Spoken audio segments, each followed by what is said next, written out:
Unboxing is These Olive Trees, A Palestinian Family Story by Ghanameh. I don't know if I said that right. And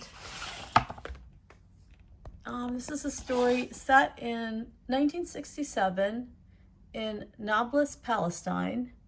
And Orabe is, she's in a refugee camp. And they are collecting olives. And so she's learning about the story of their home before the war. Here you have the end paper that kind of resembles like a hand-woven rug, doesn't it? Like textiles. So here they are. This book is published by Viking.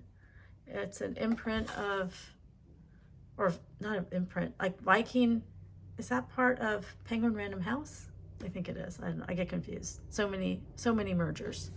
And so here she is. And this person, who I don't know if she's related to this person, in more traditional garb. But it's it might be her father. And so here they are in a refugee camp, and the refugee camp has olive groves. So she's picking olives, and you know, they don't taste good. They definitely have to be cured. And while she's in camp, let's see. And I think they're converting the olives into, no, they're not. She's just stepping on them. Or maybe they're crushing them for olive oil.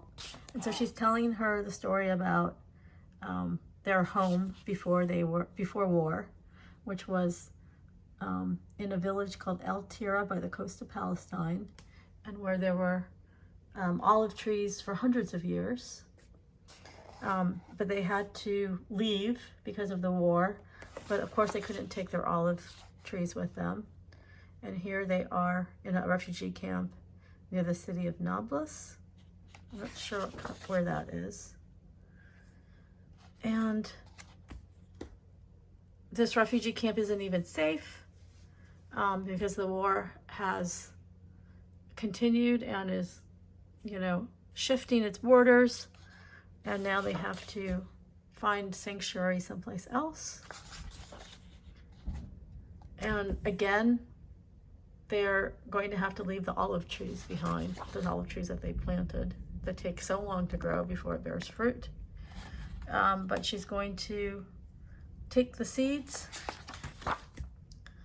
because from that one seed, you know, that's how,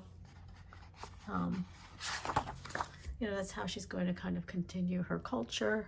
That's how she's going to keep the olive trees, you know, groves, because they can't take it with them, but how they're going to continue, you know, basically creating a life for themselves, like the life that they had, it seems to be. But there's this promise, one day when we're older, I'll return to you for harvest. So this idea of going back to their homeland. And, you know, the illustrations are quite gorgeous. And, you know, the expressions too, like I think the story can be told through the illustrations and the expressions. It's very expressive. And here you have the author's note about her grandmother's story. And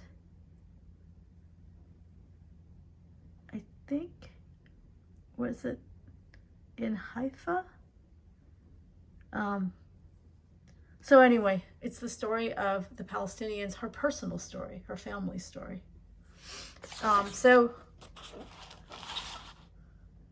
is she also the illustrator? Yeah, so she is the writer and illustrator. She's from Amman, Jordan, where a lot of refugees from Palestine live. Oh, she went to Rhode Island School of Design. That's where my daughter goes, my oldest.